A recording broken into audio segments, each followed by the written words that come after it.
एक बार नजर डालते हैं टाटा मोटर्स के शेयर पर, क्योंकि इनकी नवंबर बिक्री के आंकड़े आ गए हैं अभी भी आपकी स्क्रीन पर। कुल बिक्री 21% बढ़ी है, 75,478 यूनिट बेचे हैं कंपनी ने। अगर दोस्तों, दुनिया भर में टाटा मोटर्स का ट्रक और बस मैन्युफैक्चरर्स पर दबदबा कायम है, जबकि पर्सनल व्हीकल के मामले में टाटा मोटर्स की बिक्री केवल भारत और उसके कुछ पड़ोसी देश तक ही सीमित है।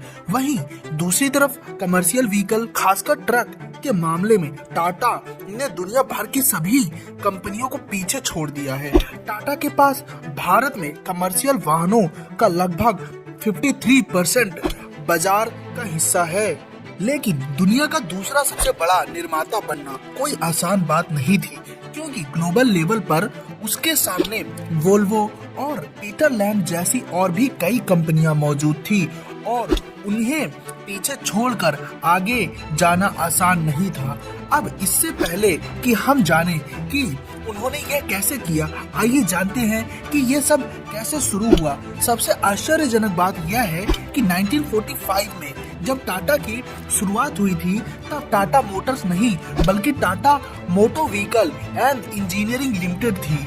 ऑटोमोटिव के साथ वे औद्योगिक सेंटर और डंपर और रोड पर चलने वाले रोड रोलर भी बना रही थी। टाटा कंपनी इन सभी चीजों को कोई न कोई यूरोपियन कंपनी के साथ मिलकर बना रही थी और इसी तरह उन्होंने मर्सिडीज के साथ कोलैब करके 1954 में मर्सिडीज बेंज नाम से अपना पहला ट्रक लॉन्च किया। हालांकि मर्सिडीज के साथ टाटा की जो कोलैबोरेशन थी वो ज्यादा लंबे समय तक नहीं चली और बाद में इसका नाम बदल दिया गया और यह सहयोग काफी लंबा जा सकता था, लेकिन टाटा को एक बड़ी लंबी छलांग लगानी थी।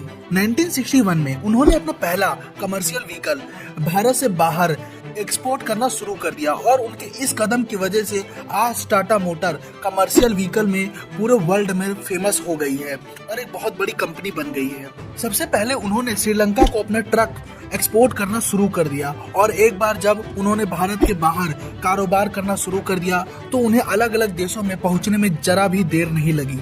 1964 में उन्होंने अपने ट्रकों को अफ्रीका भेजना शुरू किया। वैसे तो टाटा मोटर्स ने अलग अलग तरह के ट्रक बाजार में उतारे थे, लेकिन टाटा 407 ऐसा है जिसे टाटा की सफलता को मील का पत्थर कहा जाता है। जैसे ही टाटा 407 को भारत में लॉन्च किया गया, इसने भारत में टाटा की सफलता और लोकप्रियता में तेजी से वृद्धि की। इसने जल्द ही बाजार में पहले से मजबूत आइसर, मित्सुबिशी और डीसीएम जैसे ट्रकों को पीछे छोड़ दिया और अपने इस श्रेणी में 75% का बाजार का हिस्सेदारी अपने अंदर कर ली। भारत में ही नहीं बल्कि 15 अन्य देशों में भी इस ट्रक की जोरदार बिक्री हुई, लेकिन सिर्फ केवल इतना ही काफी नहीं था और इसको नेक्स्ट लेवल पर ले जाने के लिए कई सारी टेक्निकल चीजों की भी जरूरत पड़ी।